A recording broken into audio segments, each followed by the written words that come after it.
Vous bénisse, je salue tout le saint, mon bien-aimé Paï Serge Viocolo, mon bien-aimé Jimmy Grace. Que le Seigneur vous bénisse partout là où vous êtes, donc nous allons passer l'émission. Et que le Seigneur bénisse tout le saint, tous les frères et sœurs qui vont suivre cette émission en différé. Donc, que le Seigneur vous bénisse.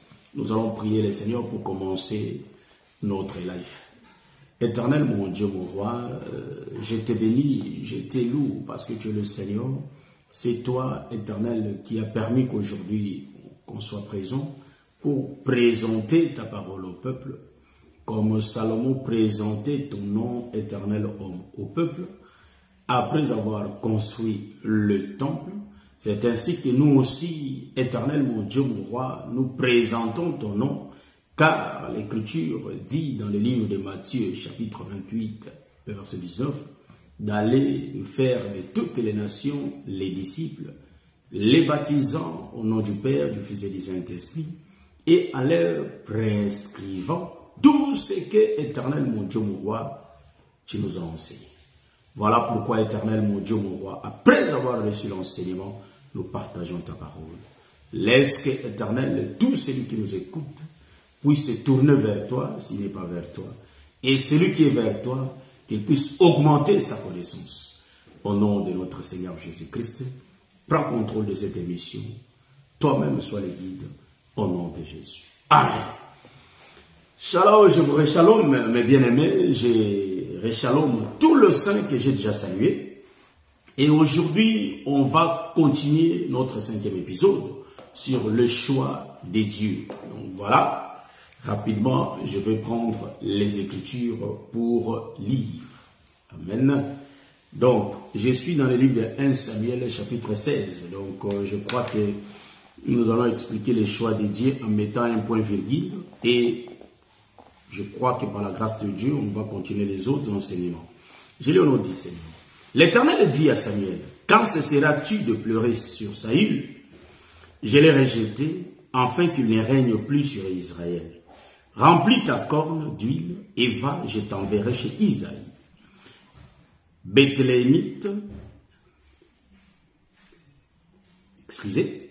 car je vis parmi ses fils celui que je désire pour moi. » Samuel dit, « Comment irai-je? Saül l'apprendra et il me tuera. » Et l'Éternel dit, « Tu emmèneras avec toi une génisse, et tu diras, je viens pour offrir un sacrifice à l'Éternel. Tu inviteras Isaïe au sacrifice, je te ferai connaître ce que tu dois faire, et tu oindras pour moi celui que je te dirai. » Samuel fit ce que l'Éternel avait dit, et il alla à Bethléem. Les anciens de la ville accoururent effrayés au devant de lui et dirent, « Ton arrivée annonce-t-elle quelque chose d'heureux? » Il répondit, « Oui, je viens pour offrir un sacrifice à l'Éternel. Sanctifiez-vous et venez avec moi au sacrifice. » Il fit aussi sanctifier Isaïe et ses fils, et il les invita au sacrifice.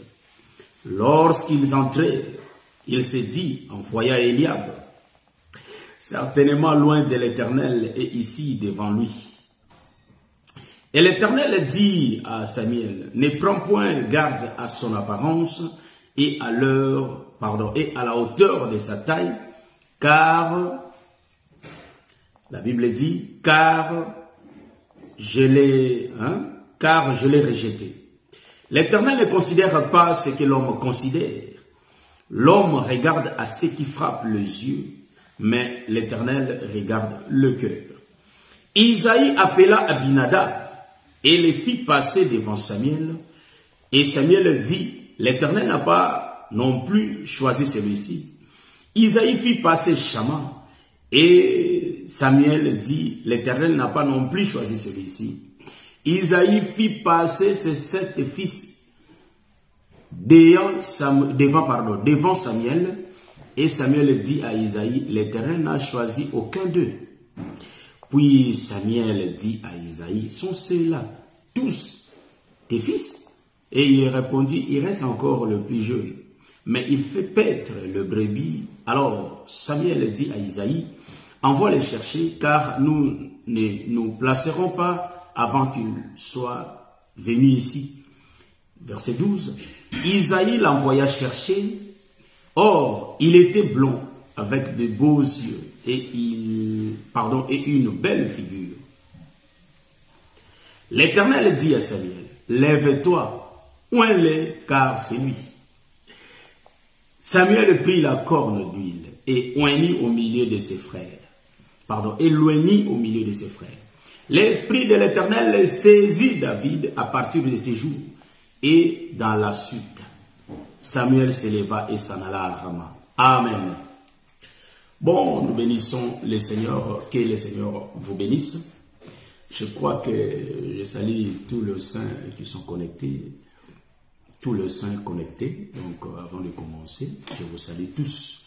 Merci parce que vous soutenez l'œuvre. Que le Seigneur vous bénisse. Tous les saints ainsi que toutes les saintes. Je vois le bien-aimé qui me suit, ma soeur Pati qui est là. Je vois le bien-aimé Rocky Marciano.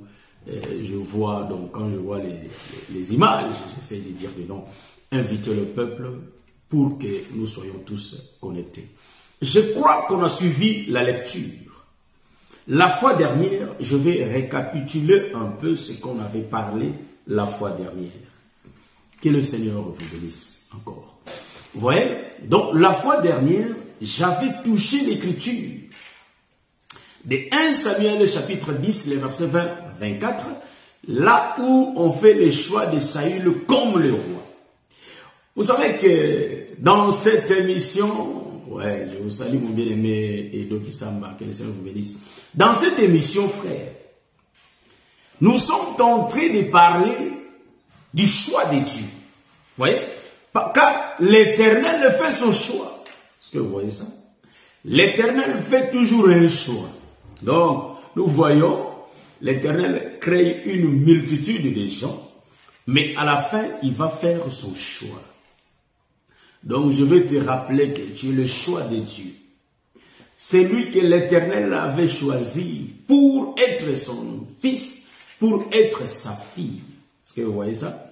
Donc, aujourd'hui, nous avons lu 1 Samuel chapitre 16 et la fois dernière 1 Samuel chapitre 10, 20-24, je crois bien. Donc là-bas, on avait expliqué Samuel qui était caché, Saül qui était caché à côté des bagages. Donc les bagages avaient caché Saül. On avait expliqué que Saül est l'ombre de notre Seigneur Jésus-Christ qui est caché dans les Écritures. Est-ce que vous voyez ça? Donc, nous voyons, donc je vous ai salué, tous ceux qui entrent, maintenant je vous ai déjà salué. Donc, voilà, je vous remercie, shalom. Donc, nous voyons que dans les Écritures, frère, ma soeur, il est question de Jésus-Christ. Donc, le livre de 1 Samuel chapitre 10, 20-24, on l'avait expliqué. Mais le Seigneur nous avait encore ouvert les yeux pour voir l'écriture, que personne n'était comparable à Samuel, parce qu'ils les dépassaient tous par la tête. Donc, celui qui n'était pas comparable, en réalité c'était Goliath. C'est pourquoi on avait touché Goliath, pour expliquer que Goliath était l'ombre exacte de Christ. Est-ce que vous voyez ça? Parce que Goliath était incomparable. Voilà pourquoi, quand nous virgulons là dans les Écritures, nous voyons que nos virgules donnent le sens en expliquant Christ dans les Écritures. Vous voyez ça? Car Christ, c'est celui qui se cache dans les Écritures. Vous voyez? Et aujourd'hui, on lit l'Écriture, c'est-à-dire on a lu l'Écriture que tout le monde connaisse. L'écriture que tous les ministres presque ont expliqué. Mais nous avons pris ces écritures et nous allons taper, voyez-vous ça? Nous allons les expliquer autrement. Est-ce que vous voyez ça? Ce qui compte, c'est prendre l'écriture qui est connue de tous et essayer de ressortir le Seigneur Jésus-Christ, mais sous un autre aspect. Est-ce que vous voyez ça? C'est ce que nous allons faire. Que le Seigneur vous bénisse. Donc, nous avons lu 1 Samuel chapitre 16 en commençant au verset 1 jusqu'au verset 13e, je crois bien. C'était bien, je commence à répéter l'écriture, c'était bien le prophète Samuel. Les prophètes Samuel étaient venus chez Isaïe, qui est le père de David. Vous voyez? Maintenant, son problème était quoi? Les seigneurs, ou soit l'Éternel, avaient rejeté le premier roi. Le premier roi était le roi Saül. Est-ce que vous voyez? Donc nous sommes toujours dans notre thème, le choix de Dieu. Donc, Dieu avait choisi premièrement Saül, mais après il a rejeté Saül et il commence à choisir un autre. Est-ce que vous voyez ça? Ah! Donc, nous comprenons que le Seigneur envoie Samuel et Samuel avait peur d'y aller parce qu'il disait, si Saül l'apprend, il va me tuer. Est-ce que vous savez qu'en Israël, les rois étaient au top, donc les rois pouvaient tuer même les prophètes. C'est pourquoi vous avez vu que les rois avaient tué le prophète Jean-Baptiste, parce que les rois avaient ce pouvoir. Est-ce que vous voyez ça? C'est ça le rôle du roi en Israël. Sur la terre, le roi représentait Dieu. Est-ce que vous voyez ça? Donc c'est lui qui avait les derniers mots comme Dieu. Donc, vous allez comprendre que Samuel avait peur. Mais l'Éternel dit, prends une génisse et va comme si tu pars faire un sacrifice à l'Éternel. Tu vas convoquer le peuple et quand le peuple sera là, je te ferai voir celui que j'ai choisi. Vous voyez ça? Donc, quand Samuel est parti, nous comprenons que le départ de Samuel nous explique beaucoup de choses qu'on va voir dans la suite du temps. Donc, quand il est arrivé, en tout cas, les hommes de la ville sont accourus derrière, ou soit chez Samuel, pour demander, est-ce que c'est pour une bonne chose que vous êtes venu ici? Il dit que oh, je suis venu faire un sacrifice à l'Éternel. Voyez-vous? Sanctifiez-vous. Et il appela aussi la maison d'Isaïe pour qu'il puisse aussi se sanctifier. Que vous voyez ça? Donc, et tous se sanctifièrent. Vous voyez? Et maintenant, en réalité, le prophète va faire le choix. Ah, nous comprenons, bon. Va faire le choix. Isaïe va présenter ses enfants. Ils présentèrent. C'est sept enfants. Donc, c'est 7 fils. En réalité, Dieu n'a pas choisi celui qu'il veut élever le roi. Mais vous allez comprendre une chose. Quand je faisais la lecture, ça m'était venu dans la tête. Et quand Samuel a vu Eliab, automatiquement, il a dit, vraiment, sûrement, loin de Dieu et devant moi. Voyez-vous ça? Or, loin de Dieu était qui? Était Eliab, le premier. Maintenant, ça j'aime ça.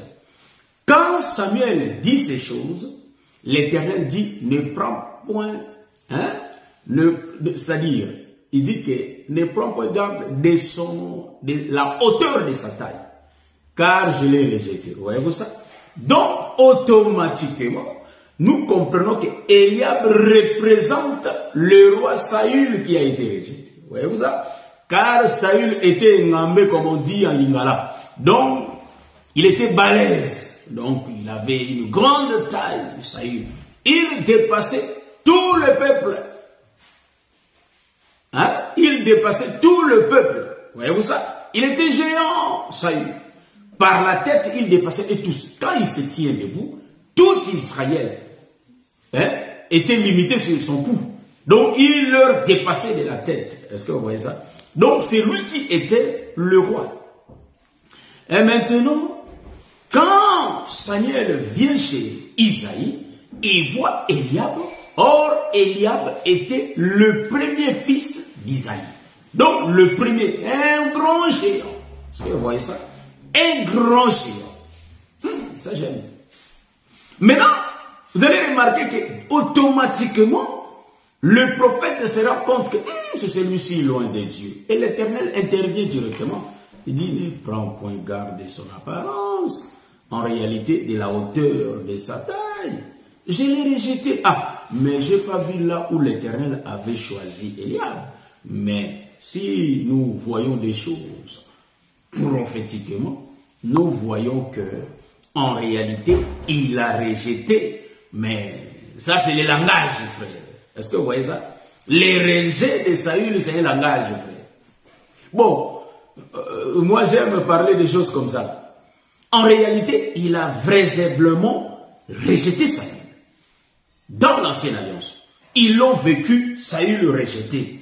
Mais quand je vole, je comprends qu'il a utilisé un langage pour dire que je finis avec Moïse et je vais entamer avec le Christ. Est-ce que vous voyez ça? Donc, le temps de Saül explique le temps de la loi et le temps de David explique le temps de la grâce. Voyez-vous ça? Maintenant, quand Samuel a vu en réalité Eliab, il a regardé. C'est pourquoi aujourd'hui aussi nous nous trompons, mes bien-aimés.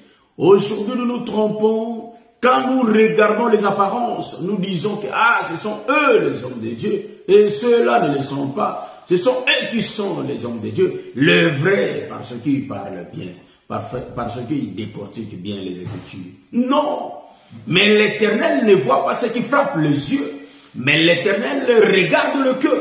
Est-ce que vous voyez ça? C'est pourquoi vous allez comprendre que tous les yeux du peuple étaient sur les pharisiens, les scribes et les sadducéens. Est-ce que vous voyez ça? Ils croyaient que c'était eux qui avaient ces choses. Mais il y avait un homme, en réalité, qu'on appelle Christ. C'est lui qui avait toute la divinité de notre Dieu. Est-ce que vous voyez ça? Donc, vous allez remarquer que l'apparence, en réalité, vous allez comprendre que ça trompe les hommes. Car les hommes regardent ce qui frappe les yeux. Est-ce que vous voyez ça? Mais Dieu regarde le cœur. Hein? Bon, quand je dis que l'Éternel regarde le cœur, vous allez me dire que le cœur qui pompe le sang. Est-ce que vous voyez ça? Non. Le cœur, hein? Car l'Écriture dit que le cœur de l'insensé, est-ce que vous voyez ça? Je vais chercher l'Écriture là. Ça, hein? Et à sa gauche, hein? Je vais chercher l'Écriture. Donc, comme j'ai mon bien-aimé Gisèle Minueta, donc il peut aussi nous mettre l'Écriture. Hein? Supportez-moi l'Écriture. Donc, ce n'est pas le cœur qui pompe le sang. Hein? Voilà. Je cherche. L'insensé est à sa gauche. Je vais chercher rapidement l'Écriture. Je sais que ça... c'est Salomon qui écrit ça. Ecclésiaste chapitre 10, le verset 2, je lis l'Écriture. Le cœur du sage est à sa droite. Ah, ouais, il faut qu'on lise l'Écriture. Le cœur du sage est à sa droite et le cœur de l'insensé est à sa gauche. Est-ce que vous voyez ça? Bon, ça j'aime. Le sage a le cœur à sa droite, mais le fou a le cœur à sa gauche. Donc, médicinement parlant, le cœur se trouve au côté, le cœur qui pompe le sang. Ecclésiaste chapitre 10, merci mon bien-aimé Gisèle Minueta. Donc, le cœur biologique, en réalité, se trouve au côté gauche. Vous voyez ça? Mais ici, l'Écriture dit que le cœur du sage est à sa droite et le cœur du fou, de l'insensé, est à sa gauche. Est-ce que vous comprenez ça? Donc, ça parle du côté droit et du côté gauche. Mais celui du côté gauche, c'est l'insensé. C'est tout l'enseignement, frère. Qui est cet homme qui est cet homme sage qui a le cœur à droite et qui est cet homme insensé qui a le cœur à gauche? Est-ce que vous voyez ça?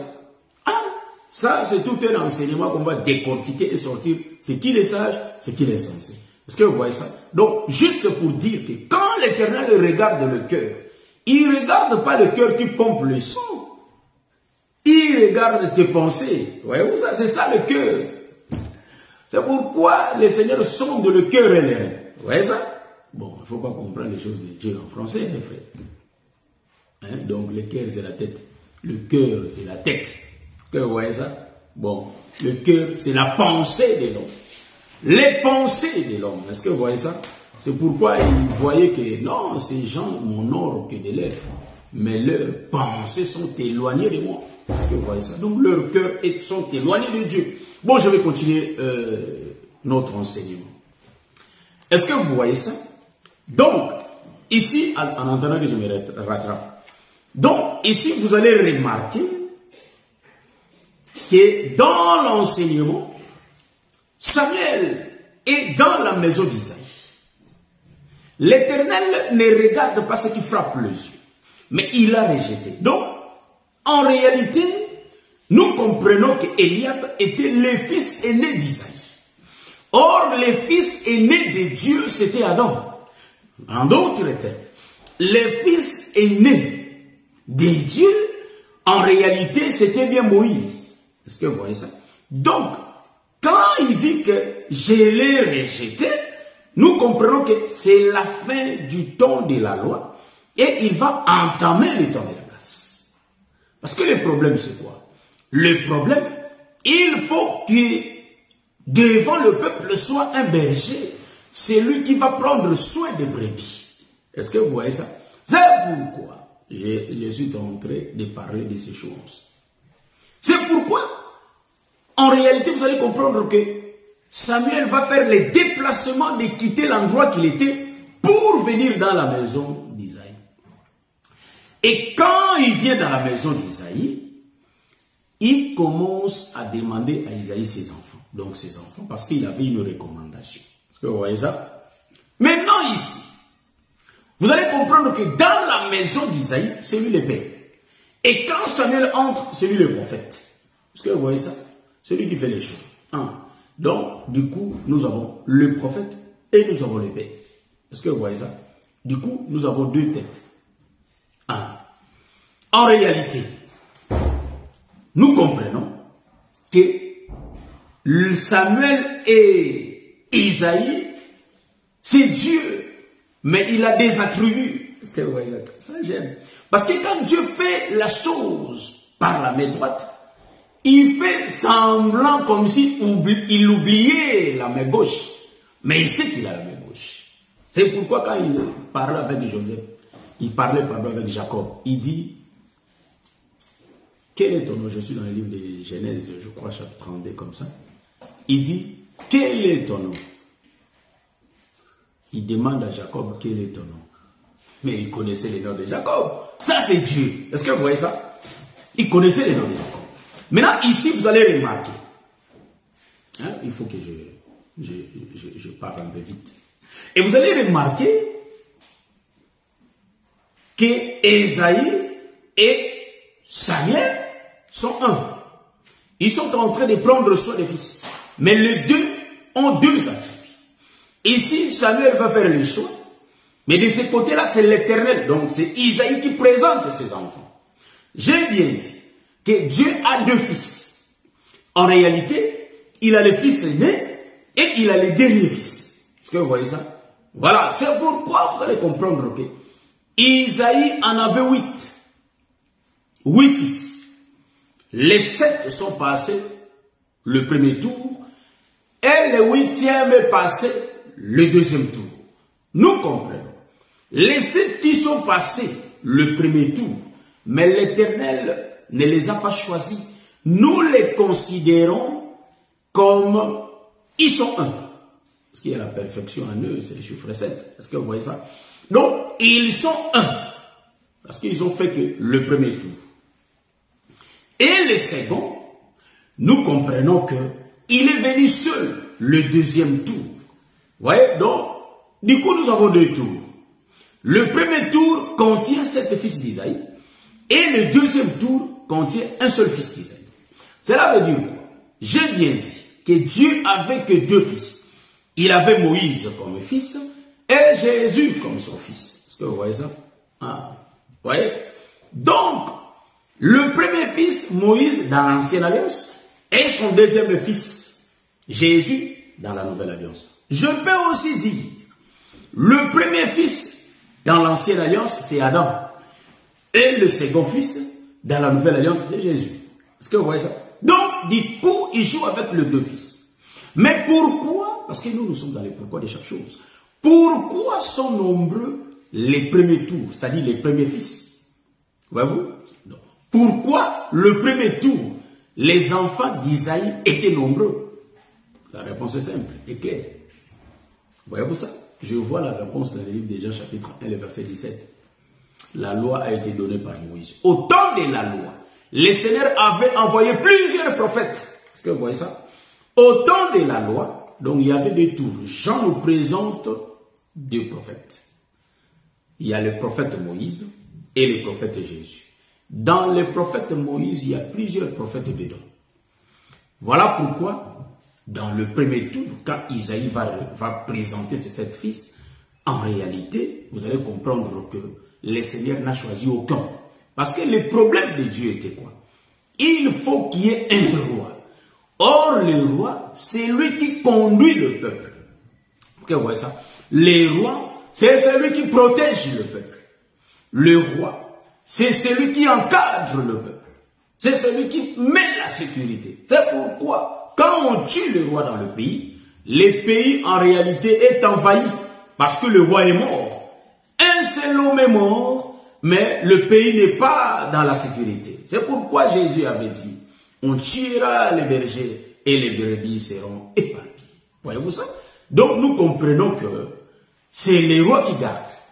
Voilà pourquoi Dieu cherchait les rois qui devraient garder. Nous avons vu dans les 2 temps, il cherche David parce que Saül a été rejeté. Saül, c'est le temps du matin et David vient le temps du soir. Mais c'est une classe dont nous faisons la 4.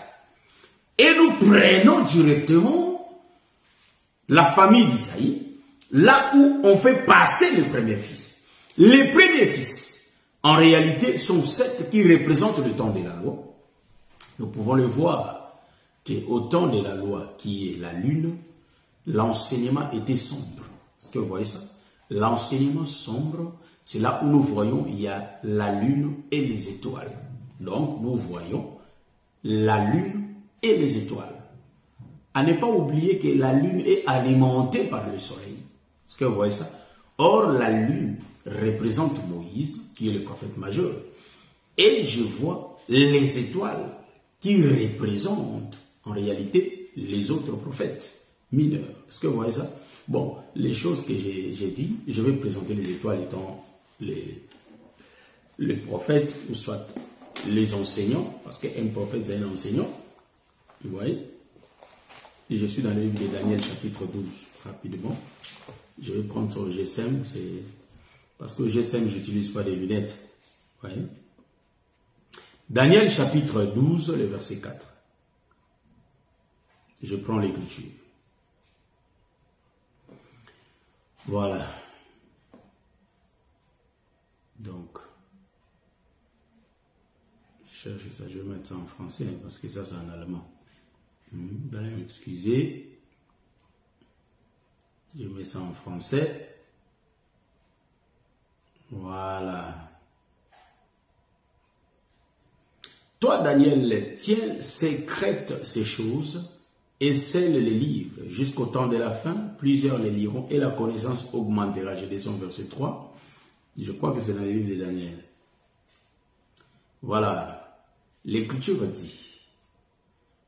Daniel, chapitre 12, le verset 3. Donc j'avais dit 4, mais c'est le verset 3. Ceux qui auront été intelligents brilleront comme la splendeur du ciel. Ça, c'est lui second. Vous voyez? Ceux qui auront été intelligents, je descends encore. Voilà. Ceux qui auront été intelligents brilleront comme la splendeur du ciel. Et ceux qui auront enseigné la justice. Voyez-vous ça? Donc, c'est la partie B que je veux. Et ceux qui auront enseigné la justice à la multitude brilleront comme les étoiles à toujours et à perpétuité. Est-ce que vous voyez ça? Donc, nous comprenons que les enseignants de la justice, ce sont des prophètes.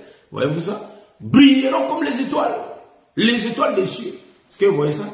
Donc, nous comprenons qu'en réalité, il y avait tout un groupe, les groupes qui constituaient la lune et les étoiles. En réalité, tous ces groupes-là avait l'enseignement, les ténèbres. Leur enseignement, c'était les ténèbres. C'est la loi. Parce que la loi ne fait que tuer. Est-ce que vous voyez ça? C'est pourquoi la loi est représentée par les ténèbres. Hein? Ça, j'aime. Ah, j'aime ça. Parce que j'ai l'écriture. Hein? En tout cas, je ne sais pas, mais j'ai l'écriture. Parce que la loi, en réalité, représente la mort. La loi ne peut pas sauver. C'est pourquoi, si on vit dans les ténèbres, le Seigneur te considère. Si nous vivons dans les ténèbres, le Seigneur nous considère comme si on est mort. On n'a pas la vie. Car la vie, c'est la lumière. Maintenant, vous allez remarquer, le sept fils, c'est la lune qui est Eliab, et tous ses frères, ce sont les étoiles. Est-ce que vous voyez ça? Leur enseignement, c'est les ténèbres. Je vais lire quelques écritures de la loi. Hein? C'est pourquoi je tiens la main pour essayer un peu de voir, prendre mes lunettes. Hein? Je vais lire quelques enseignements de la loi. Je ne sais que je ne vais pas arriver, mais je vais lire rapidement. Je suis dans le livre d'Osée. Je suis dans le livre d'Osée. Osée chapitre 13. Quelques enseignements de la loi.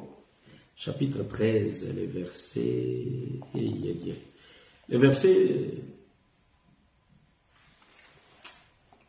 Les versets 11. Je lis. Je t'ai donné un roi dans ma colère. Je t'ai lotéré dans ma fureur. Est-ce que vous voyez ça? Je t'ai donné un roi dans ma colère et j'ai lotéré dans ma fureur. Ça, c'est l'écriture. Mais je prends une deuxième écriture. Donc, Dieu avait donné Saül dans sa colère. Parce que la colère explique la loi. Dieu avait donné Saül dans sa colère et il l'avait ôté dans sa fureur. Est-ce que vous voyez ça? Pourquoi il a enlevé ça? Nous comprenons. Voyez-vous ça? Donc nous comprenons, les rois qui fut donné dans sa colère, c'était Saül, qui représente la loi. C'est pourquoi, les jours où l'Éternel donnait la loi dans le livre d'Exode chapitre 20, le peuple était là, mais l'Éternel était en colère. Est-ce que vous voyez ça? Donc l'Éternel donnait la loi, mais le peuple ne comprenait pas la loi.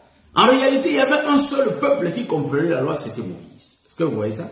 C'est Moïse qui comprenait toutes choses que l'Éternel disait. Mais le peuple ne les comprenait pas. Est-ce que vous voyez ça? Cela veut dire que, en réalité, le peuple était resté ignorant. Ils n'avaient pas la vie parce qu'ils ne comprenaient pas ce que Dieu disait. Dieu leur parlait en parabole. Mais celui qui avait la vie, c'était Moïse. Pourquoi? Parce que Moïse comprenait. Or, Moïse représente tous les prophètes de l'Ancienne Alliance qui étaient sauvés. Pourquoi ils étaient sauvés? Parce que le frère Pierre nous donne la réponse. Ils avaient l'esprit de Christ en eux. Est-ce que vous voyez ça? Ils ont fait des choses, leur investigation, pour sonner les époques, que tout le temps de la grâce va passer. Mais en réalité, par quoi? Par l'esprit de Christ qui était en eux. C'est pourquoi Moïse, qui avait l'esprit de Christ en lui, il écoutait, il comprenait la loi.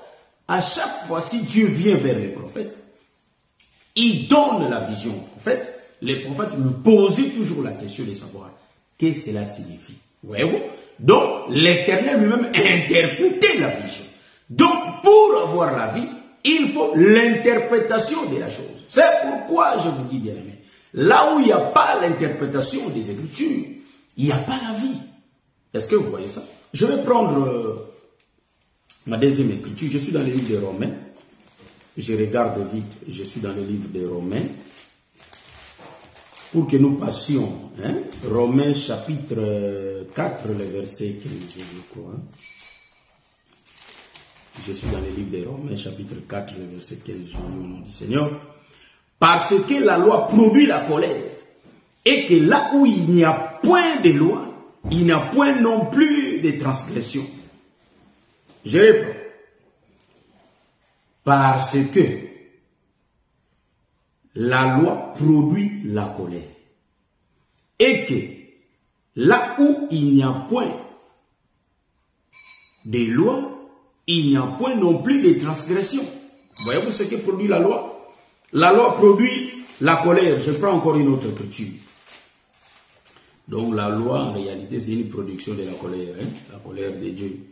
Bon, ça, je ne sais pas cette écriture, si ça va se marier à ce que je désire lire. Voilà. Donc, voilà. Je vais lire un peu Moïse. Je suis dans le livre des Corinthiens chapitre 3, le verset 13. L'écriture dit ceci. Et nous ne faisons, bon, je commence au verset 12. Ayant donc cette espérance, nous usons d'une grande liberté. Et nous ne faisons pas comme Moïse, qui mettait un voile sur son visage pour que les fils d'Israël ne fixassent pas les regards sur la fin de ceux qui étaient passagers. Mais ils sont devenus durs d'entendement. Jusqu'à ce jour, le même voile demeure quand ils font la lecture de l'Ancien Testament et ils ne se lèvent pas parce que c'est Christ qu'il disparaît. Parce que c'est en Christ qu'il disparaît. Est-ce que vous voyez ça? Ce sont les écritures que moi j'ai choisies, mais j'ai aussi l'écriture d'Ézéchiel, chapitre 25, le verset 20, ou soit 20, 25, qui dit que la loi était des ordonnances qui n'étaient pas bonnes. Est-ce que vous voyez ça? Donc, tous les fils d'Isaïe qui étaient passés les premiers tours, l'Éternel avait vu personne parce que, en réalité, nous comprenons que tous ces fils qui étaient passés, ils représentaient la loi. Donc, leur enseignement était les ténèbres. C'est pourquoi la nuit, on voit, il fait noir. On voit la lune, on voit les étoiles, mais en réalité, ça ne peut pas suffisamment éclairer le peuple. Donc, la nuit, le peuple ne voit pas bien. C'est là la réalité des choses. C'est pourquoi le peuple ne pouvait pas être sauvé. Mais ceux qui étaient sauvés le temps du matin, c'était eux-mêmes la lune et les étoiles. Parce qu'ils avaient suffisamment de la lumière. C'est pourquoi le Seigneur Jésus-Christ dit que d'aucuns, ça dit d'aucuns, cela veut dire plusieurs. Plusieurs voulaient se sauver dans la lumière de Jean-Baptiste. Est-ce que vous voyez ça? Bon, je ne sais pas si j'ai bien dit l'écriture. Est-ce que vous voyez ça? Donc Jean-Baptiste avait une lumière. Mais cette lumière n'était pas suffisante. Et il fallait que la véritable lumière vienne. Or, la véritable lumière qui va venir, cela va venir le deuxième tour. Vous voyez? Maintenant, quand tous les fils sont passés, Samuel pose la question. Est-ce que ce sont ceux-là tes fils? Il dit non, il y a encore un. Est-ce que vous voyez ça? Il y a encore un. Maintenant, le 1 là, il est avec les brebis. Est-ce que vous voyez ça? Donc, le 1 était avec les brebis. Le 1 là, c'était qui? C'était bien David. Donc, le plus jeune. C'est pourquoi le Seigneur Jésus-Christ, il vient le dernier. Il est le plus jeune de tous les prophètes. Le plus jeune, c'est David. C'est le Seigneur Jésus-Christ. Or, David est l'image de notre Seigneur Jésus-Christ. Pourquoi? Jean chapitre 10. Parce que le jeune prophète, c'est un berger. Est-ce que vous voyez ça? Le jeune prophète est un berger.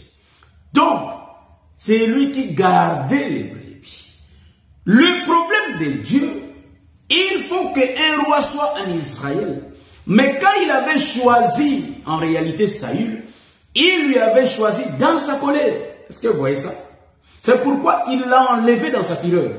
Nous comprenons que c'est la loi qui a été choisie. Mais il faut que la loi soit rejetée. Est-ce que vous voyez ça? Bon, je vais rentrer dans les jardins. Parce que dans les jardins, si on ne fait pas attention, on peut se perdre. Je vais aller expliquer ces choses dans les jardins. Voilà.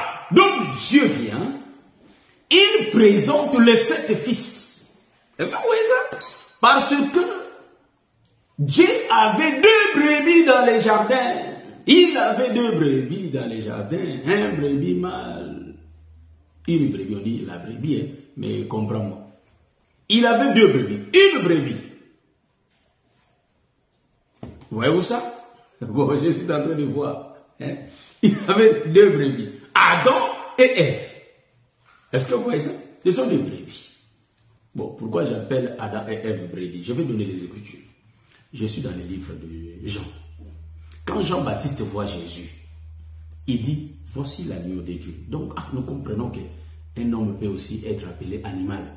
C'est pourquoi le frère Paul dit qu'il y a des hommes animaux. Donc, il y a un homme, il y a l'homme animal et l'homme spirituel. Est-ce que vous voyez ça?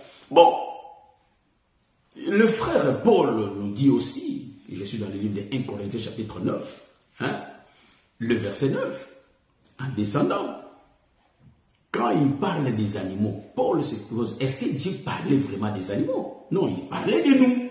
Est-ce que vous voyez ça? C'est pourquoi j'ai bien dit que dans les jardins, je comprends que c'était des brebis qui étaient là. Adam et Ève sont des brebis. Maintenant, je suis en train de parler des choses vraies. Bon, je peux aussi dire, j'ai l'écriture. Je reprends l'écriture, ça je vais lire ça. Les hommes sont des animaux. Les hommes sont des animaux. C'est le langage de Dieu. C'est pourquoi il faut faire très attention pour interpréter les Écritures. Parce que si on n'a pas, en réalité, on n'est pas de l'Évangile, c'est difficile de les connaître. Amen. Comme on est de l'Évangile, c'est pourquoi on le mange facilement. Voilà. Donc je suis dans le livre d'Ézéchiel chapitre 34. Je suis dans le livre d'Ézéchiel chapitre 34. L'Écriture dit ceci. Le verset 31.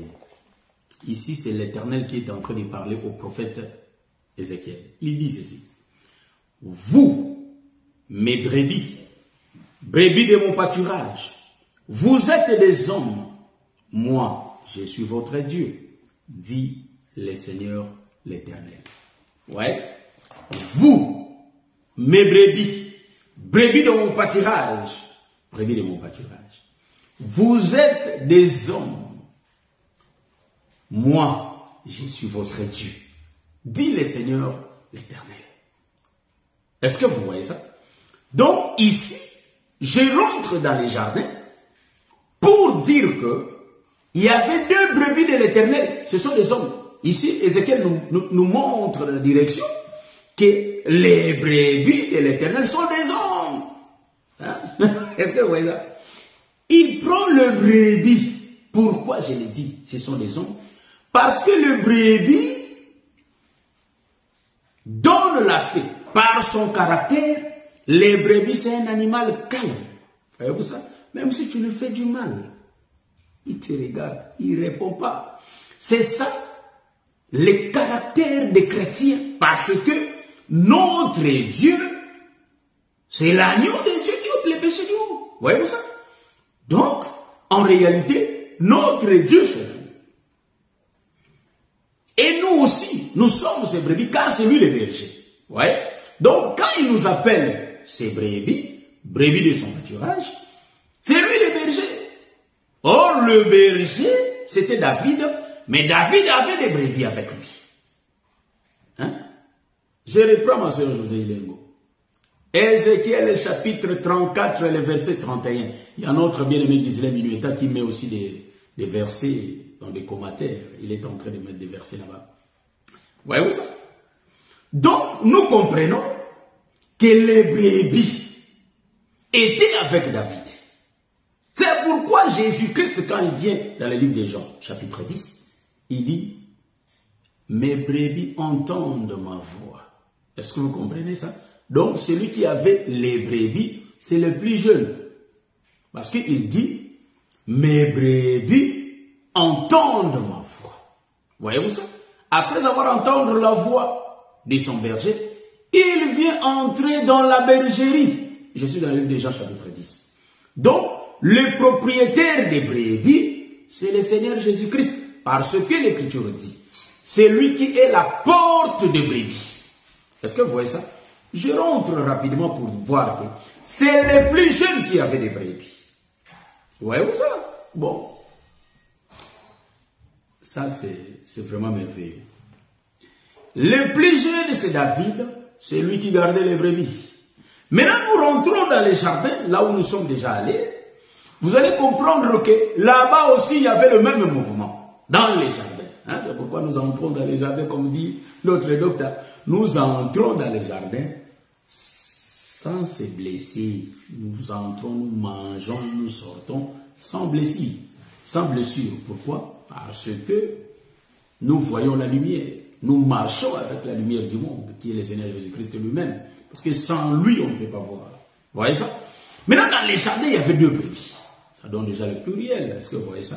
Donc, ça dit une brebis qui est représentée. Une brebis qui est représentée comme Israël et l'autre brebis comme les nations. Est-ce que vous voyez ça? C'est 2 brebis. C'est pourquoi Dieu avait 2 peuples. Israël et le peuple des nations. Maintenant, dans les jardins, vous allez comprendre qu'est-ce qui va se passer. Le Seigneur va placer Isaïe. Donc, Isaïe, c'est lui qui avait planté dans les jardins. Voyez-vous ça? Donc, Dieu a créé les jardins. Il a planté les jardins. Et puis, dans les jardins, il met son peuple, Adam. Mais dans Adam, il y avait Ève. Est-ce que vous voyez ça? Jusqu'à ce que l'Éternel donne des détails. Il fait sortir Ève d'Adam. Est-ce que vous voyez ça? Et maintenant, qu'est-ce qu'on va remarquer? Les jardins qu'il avait plantés, en réalité, il y avait déjà 2 arbres là. L'arbre de la connaissance du bien et du mal et l'arbre de vie. Vous voyez ça? Donc, l'arbre qui sera entré en premier, c'est-à-dire l'arbre qui va entrer en premier en action, c'est l'arbre de la connaissance du bien et du mal. Est-ce que vous voyez ça? Donc, nous comprenons que l'arbre de la connaissance du bien et du mal, en réalité, représente le 7 fils d'Isaïe qui représentait la loi. En réalité, le frère Paul le dit dans le livre de Romains chapitre 7. Il dit que, en tout cas, s'il connaît des transgressions, c'est par la loi. Est-ce que vous voyez ça? Mais la loi n'est pas un péché. Donc, Romains chapitre 7. Nous allons lire l'écriture. Supportez-moi qu'on lise l'écriture. Qu'on lise l'écriture. Vous voyez ça? Bon, Romains chapitre 7. Je suis dans le livre des Romains. Romains chapitre 7. Bon, les versets, je ne dis pas. On va voir ça. Je prends le verset 7. Romains 7, 7. Nous lisons au nom du Seigneur Jésus-Christ.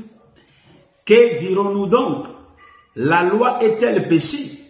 Loin de là.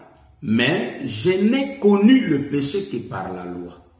Car je n'aurais pas connu la convoitise si la loi n'eût dit tu ne convoiteras point. Est-ce que vous voyez ça? Donc, selon Jean chapitre 1, 17, le frère Paul a raison. Le porteur de la loi, c'est Moïse. Moïse est typifié par le 7 fils d'Isaïe. Nous comprenons. Il représente la loi. Hein? C'est l'arbre de la connaissance du bien et du mal dans les jardins. C'est pourquoi, quand ils ont essayé de manger cet arbre, en réalité, ils étaient morts. Parce que la loi produit la mort. Je donne l'écriture qui va appuyer ce que j'ai dit. Je suis dans le livre d'Ézéchiel. J'avais cité ça, mais je n'avais pas en réalité lu ça. Je suis dans le livre d'Ézéchiel. Ézéchiel, chapitre 20, le verset 25. Je lis au nom du Seigneur. Je leur donnais aussi des préceptes qui n'étaient pas bons. Dieu donne des préceptes, mais des préceptes qui ne sont pas bons. Vous ne mangerez pas cet arbre. Ce sont des préceptes qui ne sont pas bons. Parce que ça ne peut pas leur faire vivre. Remarquez ici. Je leur donnais aussi des préceptes qui n'étaient pas bons et les ordonnances par lesquelles ils ne pouvaient vivre. Voyez-vous? Donc, des préceptes et des ordonnances par lesquelles ils ne pouvaient pas vivre. Mais Dieu leur avait donné ça. Est-ce que vous voyez ça? Cela veut dire quoi? Lui-même avait tué le peuple au temps de la loi. Parce que les ordonnances qu'il avait données, le précepte qu'il avait donné, les ordonnances n'étaient pas bons. Et ces préceptes ne pouvaient pas leur permettre de vivre. C'est pourquoi quand ils ont osé de manger les fruits, ils étaient morts. En réalité, l'arbre de la connaissance du bien et du mal est représenté par le 7 frères de David. C'est pourquoi ils n'ont pas de brebis, parce que, et ils ont tué les brebis. Est-ce que vous voyez ça? Ça, c'est la loi, frère. Ça ne pouvait pas donner. Donc, ils étaient zéro. Ils n'avaient pas de brebis. Ils n'avaient pas le peuple. Est-ce que vous voyez ça? C'était le temps de la loi. Ça, j'aime. Mais là, David qui monte le dernier, lui, il a les brebis. Ah, nous comprenons que dans les jardins, c'est l'arbre de vie. Et puis, Dieu avait dit, interdisons-les de ne pas toucher à l'arbre de vie. Vous savez pourquoi? Mais oui, parce qu'il ne peut pas manger l'arbre de vie. Mais avant qu'il mange l'arbre de vie, il faut que Noé puisse d'abord couper les arbres. Hein? Est-ce que vous voyez ça? Il faut que là... Non, il ne peut pas manger. Non, il ne peut pas manger, sinon ils vont vivre éternellement. Mais non, ils ne peuvent pas manger. Je suis dans la doctrine, frère. Je suis dans la doctrine, ma soeur. Est-ce que vous voyez ça? Maintenant, il faut que Noé vienne d'abord, prenne les gophers. Donc, nous disons aussi que l'arbre là était les gophers, frère. Est-ce que vous voyez ça? Donc, il faut que l'arbre meure d'abord. Noé qui va venir l'ombre du Père, il va couper l'arbre. Est-ce que vous voyez ça? Quand il va couper l'arbre, c'est alors que l'homme sera sauvé. Quand la loi va venir, la loi c'est l'enseignement, c'est la pluie, Ésaïe 55. C'est la pluie qui va tomber. La pluie va tuer le peuple, mais en réalité, Gopher va sauver l'homme. Parce que Gopher n'entre pas dans l'eau. Gopher flotte sur l'eau. En d'autres termes, je parle de l'arche que Noé avait construit. Amen. Je rentre donc, David est l'arbre de vie. Tandis que ces 7 frères sont l'arbre de la connaissance du bien et du mal. Est-ce que vous voyez ça? C'est là où j'ai voulu juste partager avec vous cet aspect de voir des choses. Maintenant, nous allons tourner, mettre une virgule. Voyez-vous, quand je mets la virgule, je change la position de la chose. Maintenant, nous allons mettre un peu la virgule, parce que nous regardons l'heure. Voilà, nous allons mettre la virgule. Nous aimons que ça soit 5 ans et quelques, 1 heure, c'est bon. Vous voyez, je mets la virgule, il faut virguler dans les Écritures. Car Dieu parle de plusieurs façons, ça dit 4 manières de parler. La virgule que je vais mettre, suivez-moi bien, comme je suis en train de changer l'autoroute. Avant, je l'ai changé vite. Et le peuple ne comprenait pas. Mais cette fois-ci, au fur et à mesure, nous sommes en train d'enseigner.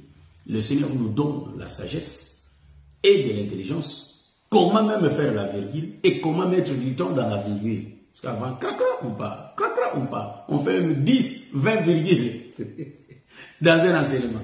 Mais aujourd'hui, nous faisons qu'une seule virgule. Voyez-vous ça? J'ai présenté les choix de Dieu était tombé sur David. David qui est l'ombre de notre Seigneur Jésus-Christ. C'est lui qui avait des brebis. Est-ce que vous voyez ça? C'est lui qui était le berger. C'est pourquoi le Seigneur est le bon berger. Quand bien même il y a une autre écriture qui dit que le bon berger c'est Dieu lui-même. Voyez-vous ça? Le Seigneur Jésus-Christ, c'est lui la porte des brebis. C'est lui le berger. C'est pourquoi le Seigneur, quand il fit tuer, tout le peuple était dispersé. C'est Akab qui fit tuer, voyez-vous ça? Tout Israël était dispersé. C'est pourquoi Michel voyait Israël sans la tête. Voyez-vous ça? Donc, bien aimé, si tu ne mets pas la tête, tu n'as pas de forme. La tête, c'est le Seigneur Jésus-Christ. La tête, c'est David. C'est pourquoi tu connais beaucoup d'échecs. Parce que tu as enlevé la tête, tu deviens un monstre. Si j'enlève la tête, je vais devenir un monstre. Voyez-vous ça? Or, la tête, Colossiens dit que c'est le Seigneur Jésus-Christ. Vous voyez, quand nous marchons, il faut marcher avec la tête. Vous voyez ça? Or, c'est la tête qui combat pour nous. Mais toi, tu n'as pas de tête. Automatiquement, tu n'as pas de protection. Voyez-vous ça? Celui qui protège l'homme, c'est la tête. Or, la tête des brebis, c'était David. C'est pourquoi David va témoigner. Quand un lion venait pour manger la brebis, quand il attrape la brebis, moi, je sautais, j'ouvrais sa bouche, je le déchirais. Ah, David, c'est ça, Samson. Hein? Voyez-vous ça? Il déchirait les lions pour sortir la brebis des lions. Est-ce que vous voyez ça? Donc, entre la gueule du lion, il déchirait les lions, il déchirait des ours. Parce que David, c'est la tête. La protection de ta vie, la protection de nos vies, c'est le Seigneur Jésus-Christ. Mais or, pour que le Seigneur Jésus-Christ soit ta protection, ma protection, il faut que j'aie la crainte de l'Éternel. C'est pourquoi l'Écriture dit, la crainte de l'Éternel, c'est le commencement de la sagesse. Voyez-vous ça? Je suis dans le livre d'Ecclésiaste chapitre 2. Voyez-vous ça? Je suis au verset 26.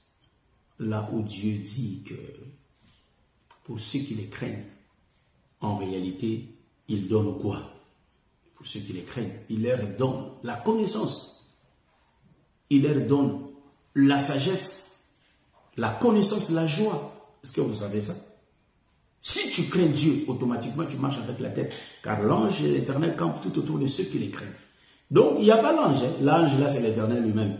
Okay, ouais, l'ange de l'Éternel, c'est Dieu lui-même. Je peux les démontrer dans le livre de Genèse. Vous voyez? Donc il n'y a que la tête si on a la crainte. Si on n'a pas la crainte de Dieu, il n'y a pas la tête. Donc on reste des monstres. C'est pourquoi ceux qui ne craignent pas Dieu, ce sont des monstres, frère. Voyez-vous ça? Maintenant ici, je vais mettre une virgule pour expliquer. On prend Samuel, on prend Isaïe, on prend le frère de David, ainsi que David lui-même, on les rentre dans la maison. Ils sont ensemble. Toutes les choses que je viens d'expliquer là, tout ce que j'ai dit, cela était passé dans l'éternité. C'est pourquoi Dieu appelait les brebis des hommes. Maintenant, il faut que la scène entre dans le temps. Est-ce que vous voyez ça? C'est ça la virgule que j'ai fait. Nous aimons les virgules. Est-ce que vous voyez ça? Donc, il y a le frère Marciano qui a posé la question, on dirait. Bien aimé Marciano, vous pouvez reprendre votre question parce que je n'ai pas suivi votre question. Vous pouvez reprendre ça, ou soit le bien-aimé Ghislain Bignetta, comme je lis facilement le frère Ghislain. Je suis tenté. Que le Seigneur te bénisse, mon bien-aimé. Psaume chapitre 111, le verset 10. La crainte de l'Éternel est le commencement de la sagesse. Est-ce que vous voyez ça?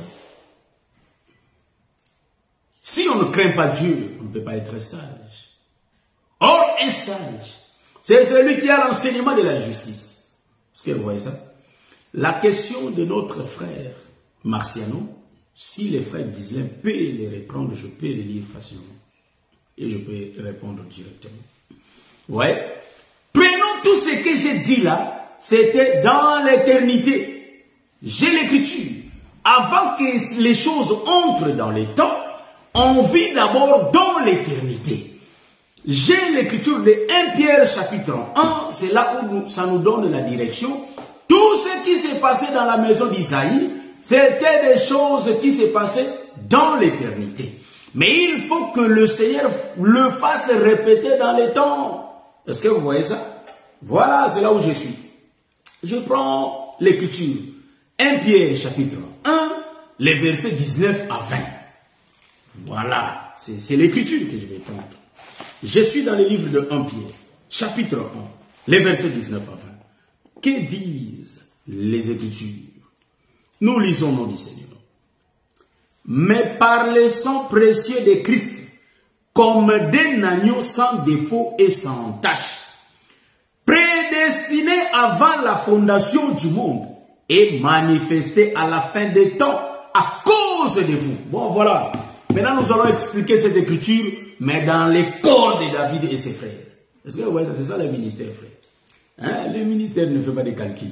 Le ministère vient directement, pas, ça commence à parler. Et après des messages, je me demande, tu avais prêché comment? Je dis, je ne sais pas, il faut que moi-même je suive aussi. Je ne sais pas, ce n'est pas une méthode que je bloque. Je n'ai pas ça. Est-ce que vous voyez ça? Maintenant, je prends cette écriture.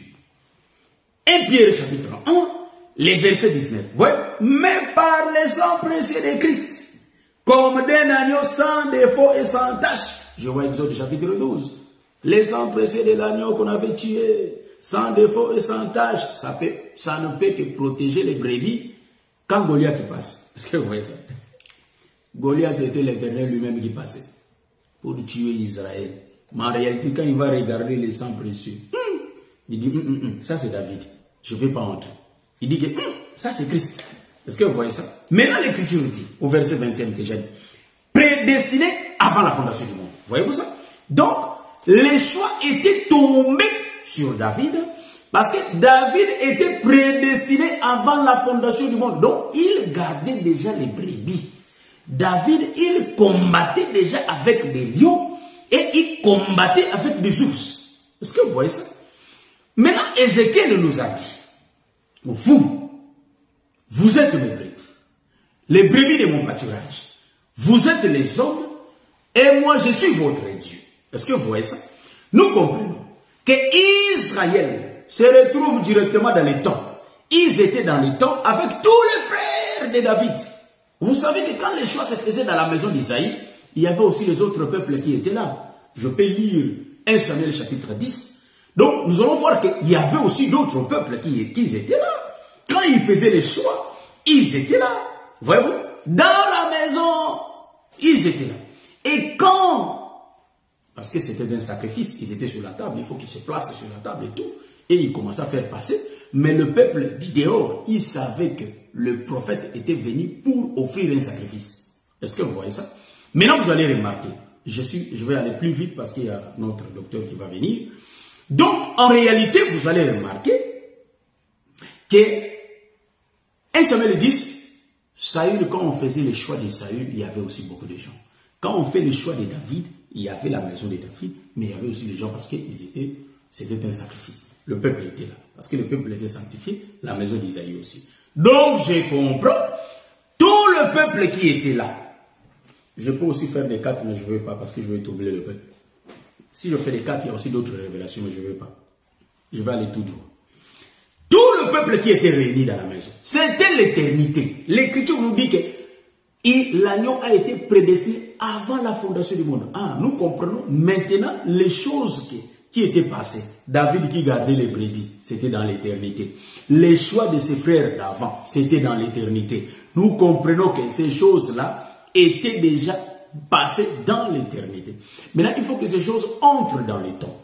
Quand ça va entrer dans les temps, nous comprenons que Israël se retrouve à Soko. Leur ennemi était en réalité qui? Leur ennemi était Goliath. Et vous allez remarquer, Israël qui se trouve en Égypte, leur ennemi était qui? Était Pharaon. Donc, je crois que je vais faire la 6e partie.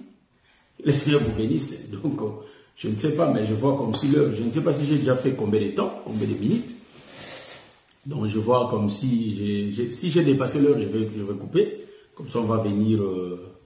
Je regarde, frère. Je regarde si j'ai fait combien de temps. Voilà. Que le Seigneur vous bénisse, mes bien-aimés. Ah, 1h09 déjà. Donc, je peux finir. Il reste un petit morceau, après vous allez partir. Comprenez-moi bien. On entre dans les temps. Ah, le monde est créé déjà. Maintenant, les choses là qui étaient passées à l'éternité, il faut qu'on puisse les ramener maintenant dans les temps.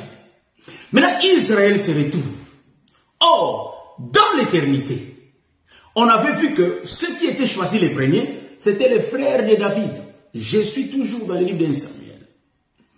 Bon, du coup, le roi Saül se retrouve là-bas, à Soko.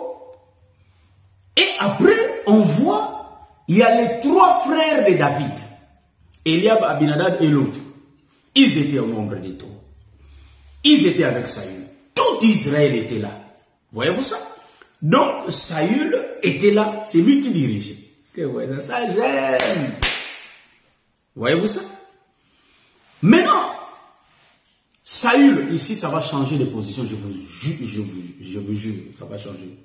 Maintenant, ici, vous allez remarquer, Saül qui se tient là, il est l'ombre de Dieu lui-même. Il est toujours en permanent avec Israël. Saül, c'est l'ombre du Père lui-même. Car la Bible dit que il ne va pas abandonner Israël, il ne va pas délaisser Israël. Donc Saül était là en permanence, mais sans mouvement. Donc, au temps du prophète, Dieu était là. Et au temps de la grâce, il est toujours là. Ça, c'est Saül. Remarquez, mais il n'a pas, il est en train d'utiliser ses prophètes et il est en train d'utiliser le Seigneur. Donc, en réalité, il va utiliser et les prophètes du soir, pardon, et les prophètes du matin, et les prophètes du soir. Remarquez, maintenant je place Saül au milieu. Tout passe par Saül, mais en réalité, tout passe par Dieu. Mais en réalité, les prophètes, le temps des prophètes et le temps de Jésus. Comme je vous ai expliqué, David, c'est le soleil, son enseignement, c'est la lumière. C'est pourquoi David, l'ombre de Jésus, il dit, je suis la lumière du monde. Le soleil règne le jour. Donc, le jour, en réalité, on a la grande lumière. On sait distinguer ça, c'est les moustiques, ça c'est l'aiguille. On sait voir ça parce que la lumière de Jésus brille plus que la lumière de tous les prophètes. Voyez-vous ça? C'est pourquoi, pour qu'on ait la lumière, c'est le Seigneur Jésus-Christ. Remarquez une chose. Maintenant, dans les temps là-bas, il y avait les 3 frères de David qui étaient déjà là. Les 3 frères expliquent la loi, le psaume et les prophètes. Donc, les 3 frères, ils avaient des brebis, mais ils ne pouvaient pas protéger les brebis, car les lions, Goliath, l'ours, Goliath, étaient là. Donc, les Philistins étaient devenus plus forts que les Israélites. Bien-aimé, je tiens à t'exhorter. Le Seigneur est avec toi. Mais tu vois, le combat est tellement fort dans ta vie. Il arrive des fois, les choses de ce monde te secouent. Bien-aimé. Mais pense que, quand bien même que les choses de ce monde te fait secouer, mais tu as ton sauveur qui est le Seigneur Jésus-Christ. C'est pourquoi le frère Job, quand il était attaqué par la maladie, il dit que je sais que mon Rédempteur est vivant, il se livrera les derniers. Quelles que soient tes difficultés, tes problèmes qui te secouent, qui te mettent mal à l'aise, les problèmes de ce monde qui t'accablent, bien-aimé, ton sauveur, ton Rédempteur est vivant, il va s'élever les derniers. Nous, ce que nous allons exercer, nous allons rester dans la vie des prières et nous allons toujours, en réalité, continuer à prier et espérer le Seigneur s'élèvera. C'est pourquoi dans la souffrance d'Israël, dans la souffrance, donc je vais prendre le livre des psaumes, je crois 107, si je ne me trompe pas, je vais le faire introduire. La Bible dit que dans leurs souffrances, dans leurs angoisses, donc Israël était là, il souffrait devant Goliath, il souffrait devant Goliath. Maintenant, Israël implorait Dieu, voyez-vous, mais il faut que le Seigneur envoie son serviteur. Quand bien même les prophètes étaient là, les prophètes ne pouvaient pas résoudre les problèmes. Voyez-vous? Donc, le 7 frères dans l'éternité qu'on a vu, ils étaient là les premiers, mais ils ne pouvaient pas battre qui? Goliath, parce que Goliath était plus fort. Donc, le brebis était dans l'insécurité. Or, le brebis, c'est les enfants d'Israël. C'est pourquoi j'ai lu l'écriture d'Ézéchiel qui dit que vous, mes brebis, les brebis de mon pâturage, vous êtes les hommes. Et moi, je suis votre Dieu. Est-ce que vous voyez ça? Donc, les brebis sont des hommes. Les brebis, dans les jardins, on a vu Adam et Ève. Maintenant, ici, on vient de voir qui? On vient de voir les enfants d'Israël à Soko. Ils étaient là, ils ne pouvaient pas parce qu'ils n'avaient pas la force. Mais il y avait 3 frères de David qui étaient là. Donc, les 3 frères expliquent la loi, les psaumes et les prophètes. Donc, c'est le temps du matin. Là, dans l'éternité, on a vu 7 fils. Mais ici, on voit 3 fils. Pourquoi? Parce que c'est le temps... C'est le temps du matin, c'est l'ombre. Dans l'ombre, on ne voit pas clair. Est-ce que vous voyez? Mais la chose se répète, mais pas de la même façon, parce que Dieu parle tantôt d'une manière, tantôt d'une autre. Là-bas, il a parlé à la manière de 7 fils. Ici, il vient de parler à la manière des 3 fils. 3 fils qui sont significatifs, la loi, le psaume et les prophètes. Est-ce que vous voyez ça? Le premier tour, le peuple était dans les débandades. Le peuple avait perdu l'espoir. Il n'y avait personne, mais il y avait les prophètes, frère. C'est pourquoi aujourd'hui, on ne peut pas croire à un prophète. Un prophète ne peut pas te donner la vie. Un prophète ne peut pas te sauver.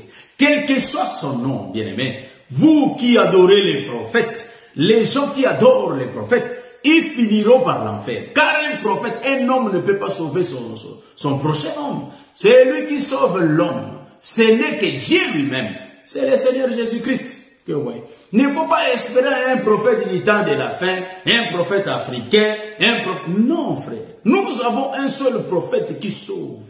Voyez-vous? C'est lui le véritable prophète de tout le temps qu'on a entendu. Le dernier de tous, le plus jeune, c'est le Seigneur Jésus-Christ.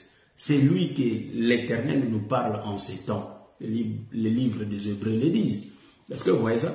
Il dit qu'en ces temps de la fin, Dieu nous a parlé par le Fils. Voyez-vous, c'est le Fils qui nous donne la vie. C'est pourquoi l'Écriture dit dans le livre de 1 Jean chapitre 12, la Bible dit que, 1 Jean chapitre 5, le verset 12, 1 Jean 5, 12, je les reprends, 1 Jean chapitre 5, le verset 12, la Bible dit, celui qui a le Fils a la vie. Donc celui qui n'a pas le Fils n'a pas la vie. Or le Fils c'est qui? C'est le Seigneur Jésus-Christ. Voyez-vous ça? C'est pourquoi les gens à Soko, ils n'avaient pas le Fils. Est-ce que vous voyez ça? Ils n'avaient pas le Fils. Donc ils avaient des prophètes. Abinadab, Eliab et l'autre.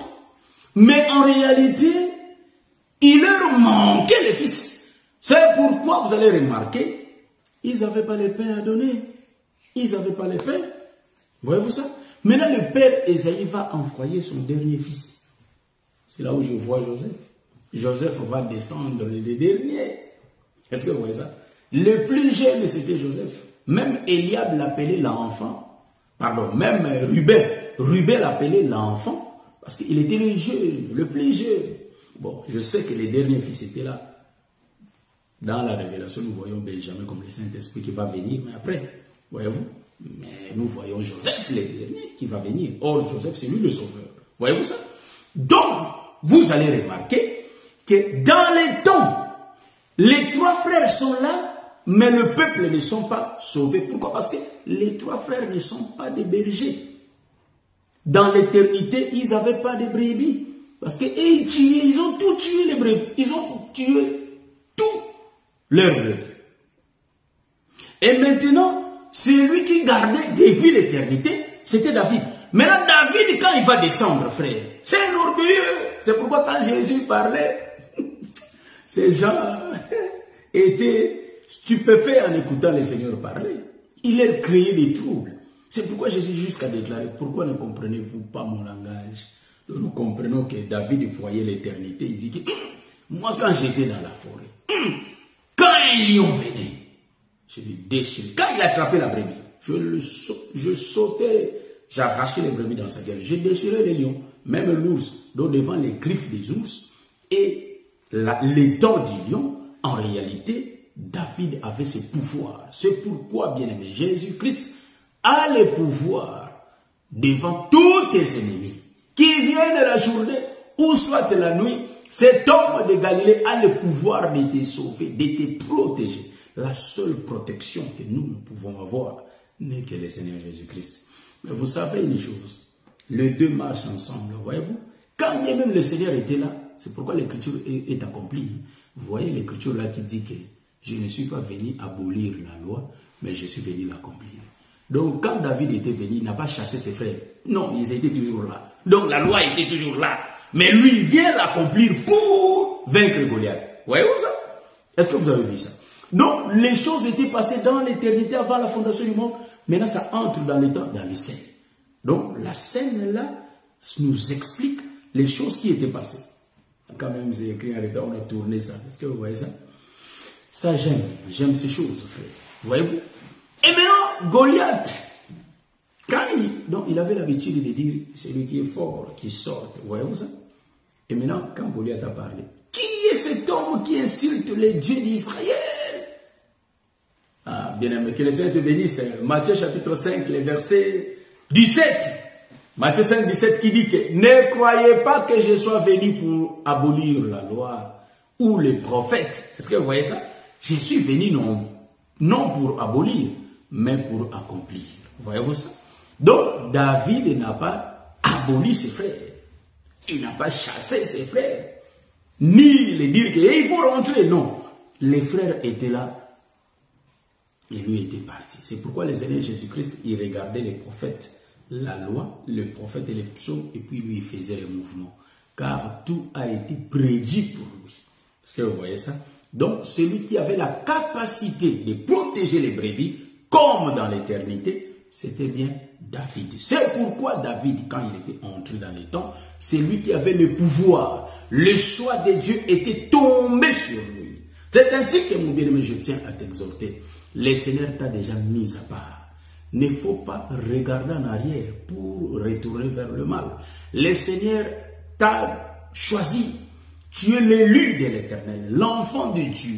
Il faut que nous marchions selon sa volonté. Nous sommes la lumière de nos familles. C'est à nous de prêcher nos familles biologiques, ainsi que nos familles spirituelles. C'est à nous de les exhorter, nos familles biologiques. Est-ce que vous voyez ça? L'Écriture dit, crois au Seigneur Jésus-Christ. Hein? Je vais aimer les 19 minutes avant de l'Écriture. Crois au Seigneur Jésus-Christ et tu seras sauvé, toi et ta famille. Bon, ça c'est la lettre. Hein? Parce que parfois on pense que la famille là c'est C'est la famille biologique. Hein? Est-ce que vous voyez ça? On est sauvés, nous et nos familles, hein, frère. Est-ce que vous voyez ça? C'est pourquoi, bien aimé, que le Seigneur vous bénisse. Je crois qu'on va s'arrêter ici. Et je mets le point virgule. Mais je ne sais pas, bon. Je vais venir les samedis prochains. Je serai à Anvers. Je crois que par la grâce de Dieu, c'est là où je vais faire mon live. À Anvers. Je serai là-bas, par la grâce de Dieu. Et on va se voir le samedi parce qu'on ne veut pas commencer à laisser du temps, soit. Mais je vais annoncer quand est-ce que je vais passer le live. Mais je veux que ça reste à 20h comme d'habitude. Que le Seigneur vous bénisse et on est ensemble. Je crois que le Seigneur est avec nous. Et j'aimerais vous dire une chose. Priez beaucoup pour nous. Et nous aussi, nous prierons beaucoup pour vous. Nous avons besoin vraiment que le Seigneur soit manifeste au milieu de nous. Comme il se manifeste au milieu de nous au travers de sa parole. Nous voulons aussi que ce même Dieu puisse se manifester au travers des dons spirituels dans ces assemblées. C'est pourquoi nous prions pour toutes les assemblées de saints, nous prions pour toutes les assemblées des élus, toutes les assemblées de Dieu, que la main de Dieu soit sur ces assemblées pour que la manifestation du Saint-Esprit soit en permanence. Voilà, c'est la chose qu'on aime, car nous avons des cancers au milieu de nous, nous avons beaucoup de choses, mais nous demandons toujours la main de Dieu, que la main de Dieu vienne guérir. Que le Seigneur vous bénisse et que le Seigneur vous protège. Nous allons vraiment écouter. Je crois que nous allons écouter notre bien-aimé, le frère Longo Israël. Et nous allons savourer. Nazako matangai, nazako matangai, nga nazako matangai.